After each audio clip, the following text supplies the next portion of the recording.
Thanks very much for inviting me today. It's a real privilege to be here, and what a turnout, it's absolutely amazing. I've been involved in the Radical Independence campaign, and what that is, right, well, it's not a political party, right? It's not a think tank, it's not just an organisation that puts on conferences. It's a broad coalition of pro-independence activists from the left of the political spectrum.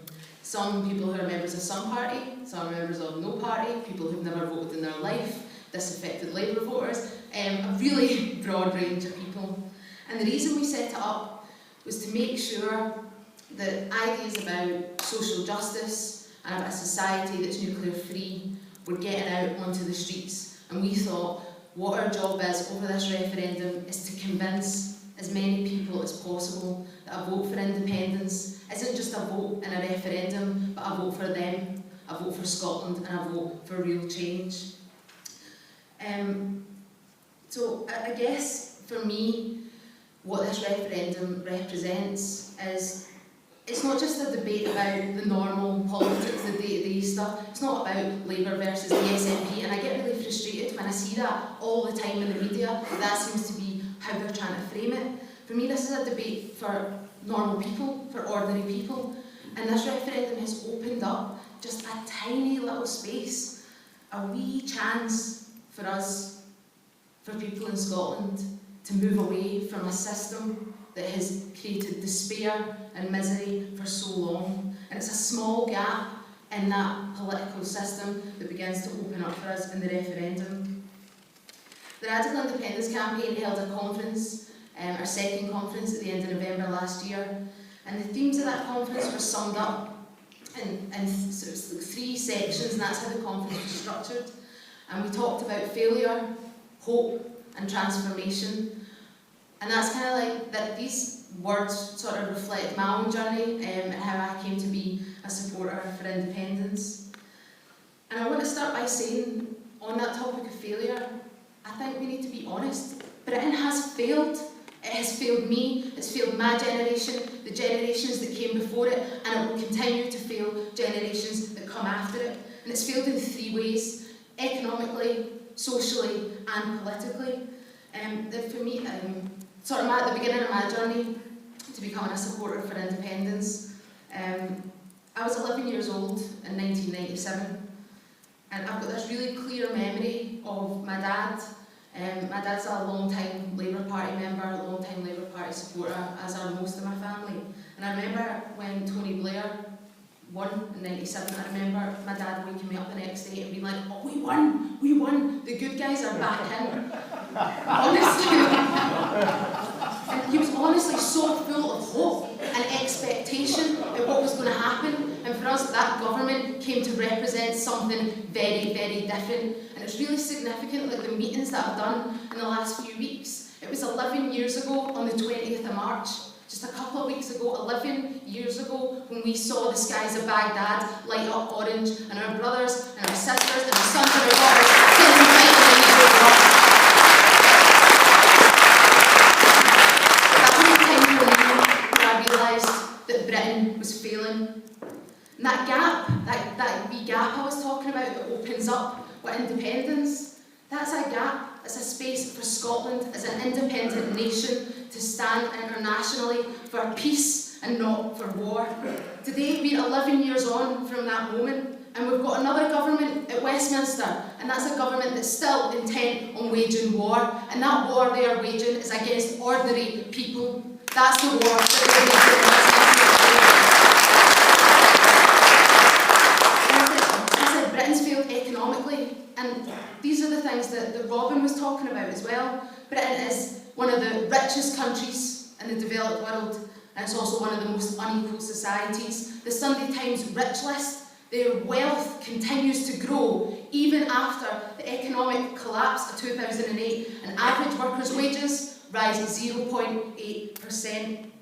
There are attacks on social security, attacks on the welfare state, the privatisation of the NHS, these cuts being made on ordinary people because they have to pay for the mistakes made at the City of London.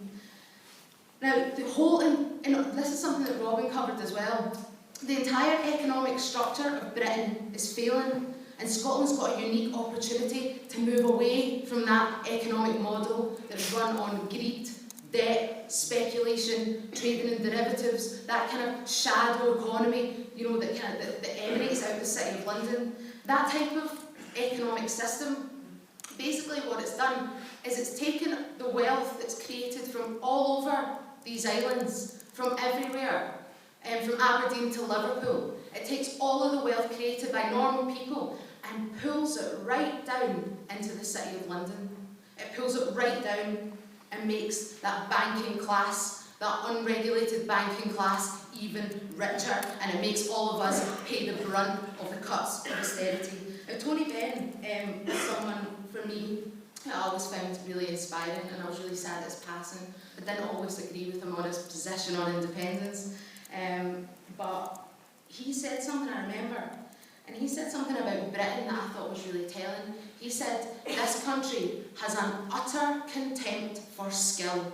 It has an utter contempt for skill. And that was during the Thatcher years, when she made that model of finance capitalism, the bankers at the City of London, you know, build up, and all we saw was an utter contempt for skill. I was speaking to a woman just before the meeting started, we talked about Ravenscraig. And I remember Ravenscraig. I'm from Hamilton originally, and we used to live right high up in Hamilton. And I remember going over to the park, and you could see like right over, great skyline view, and all the neighbours, we all came out of our houses and stood on the top of a hill, and we watched it be demolished. We watched that fall, we watched that industry fall apart. And for me, in this moment, there is not one party at Westminster that is committed to changing the structure of the economy. There is not one party at Westminster that wants to make a productive economy, or that wants to say skill is a good thing, and we want to pay people well for the things that they make. There's not one party. And I think if we don't move now, and this is what I always say to people who are voting no, if we don't move now, if we don't vote yes, then that path of economic failure will continue. And some people say, you know, we've got to remain together, united, we can win, we're better together. But I always say to them, no, united, we have achieved some of the worst regression in terms of social and economic equality. It's actually shameful that a country as rich as Britain has regressed so far. And the last, well, Robin also covered these things. I think we're on a similar page. We do work with the Commonwealth quite a lot. The other ways that Britain's failed, it's failed socially. The standards of living in our country are terrible. They are terrible. It's the third highest housing costs in Europe, the highest real prices in Europe, and the second worst in Europe for fuel poverty. As Robin said, we've got the least happy children in the developed world, and we've got some of the worst poverty in old age. And it's also failed politically, and I think this is a really important thing for me, that Britain's failed politically, because I've always really struggled at elections, because I'm always like, oh, I don't know who to vote for, because I've got these ideas for change, and that's the referendum for me opens up a chance for real change, and Britain's failed politically. And I just wanted to explain exactly what I mean by that. People talk about public opinion, right? So you hear it in the newspapers all the time, the public, the general public, etc., etc. Well, let's look at the general public. And this is across the UK. 12-1 against the privatisation of the NHS.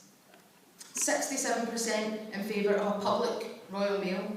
66% backing rail nationalisation. 68% for nationalising energy companies. But no party at Westminster represents those views. No party at Westminster is putting those policies out there. And it is the system of British democracy that we've got a House of Lords, for God's sake. It's that system of British democracy that pulls always rightwards. It is that system that's stealing the chance for change for ordinary people. In September, we've got a chance, a real hope, a real chance to change the path that we're on, a about that economic failure, societal failure and political failure. And I honestly feel for the first time like I've got something to vote for. Austerity at home and a war on ordinary people and war abroad, these aren't the best things that we can expect. And I refuse to be told that us, the people in this room, are too wee, too poor and too stupid to succeed and change in the world. And you know, I see this all the time in the Scottish media, and they're always talking about, oh, can you afford it? Not sure you've got enough wealth. Well, we're wealthy anyway, of course, as a nation. We've got resources and we've got people. But since when did politics become about how rich a nation is and not about how that wealth is distributed amongst its citizens? And that's the thing, Jimmy Reid once said, the untapped potential of our North Sea oil is nothing in comparison to the untapped potential of our people. And that's the spirit that I think is really, really important around this referendum. And regardless of the colour at Westminster, the colour of the government at Westminster, it will always be at war with ordinary citizens. It only represents the interests of the rich. And if we vote yes, I think we're starting to win that argument. We will have to, fight for what we want, for the changes that we want to see. So we know that Britain's failed. We know that the referendum brings us hope.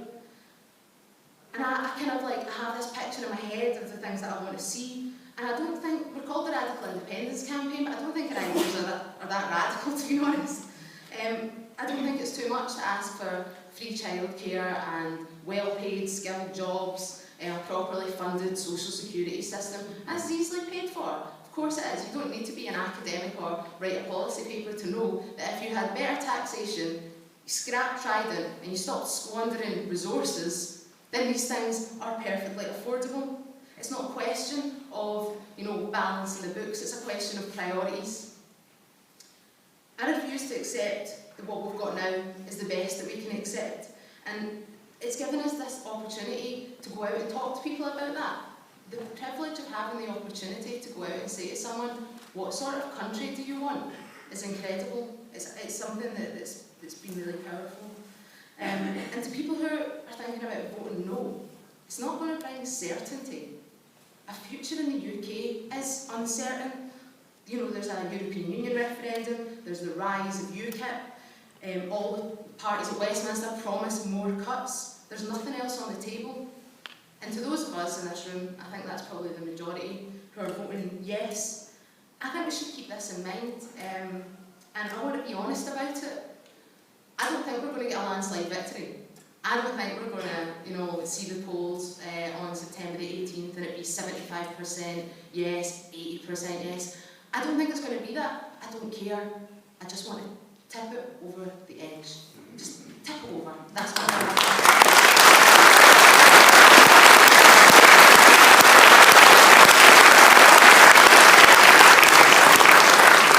Everyone in this room who is voting yes, that's our goal. It's, I always feel quite humbled being asked to come and speak at things, but I'm by no means an expert. I don't pretend I've got all the answers. We've got a role to play. We've all got a role to play in convincing our friends, our colleagues, our families, our neighbours. Get out, knock the doors, speak to people on the streets, in the supermarket, whatever it takes. And we have to ask ourselves, do we have what it takes? Do we have what it takes, not just to win the referendum, but to win Scotland for its people? Because the yes vote on September the 18th is just the beginning for me. And at the heart of all this stuff, at the heart of all the meetings and the canvassing and the yes campaign, the Radical Independence campaign and the Common Weal and everything, it lies the conviction this isn't politics as normal. This isn't about mainstream political parties. It's about people. It's about people. The great thing about this movement for yes is that we're building a movement that's bigger than the vote. We're building a movement that's bigger than the vote. And of course that's true physically. We've got people internationally who are looking at us going, Scotland, show the way, show that there's another model, another way to do things. But it's more than that. Our movement is bigger than the vote, because the referendum is only one day. It's just one day. Our movement is bigger than that vote. Because I know when we go to the ballot box, and you've got that bit of paper in front of us, it doesn't say no, yes, and radical yes. It's just yes or no. But that's for me when the moment becomes real. That's when it becomes more exciting than it is just now. Because it's us in this room who will vote yes, and then it'll be us in this room that will shape the whole future of an entire nation. And I just want to finish on this. And it's something that Bernadette McAllister said actually at our last conference. And before that conference, there was an article in the Herald about us, about the Radical Independence campaign. And it said, Radical Independence is the wild card in this referendum. And it said, if we could convince enough young people and working class people to go out and vote yes, then all bets are off. And I think looking at the polls just now, all bets are off. And our slogan was always, another Scotland is possible. But looking at the turnout in this room, the reaction I get when I go out canvassing, and those polls that are coming back and being fed back into our movement, that another Scotland isn't just possible, it's probable, and I think we should all do it.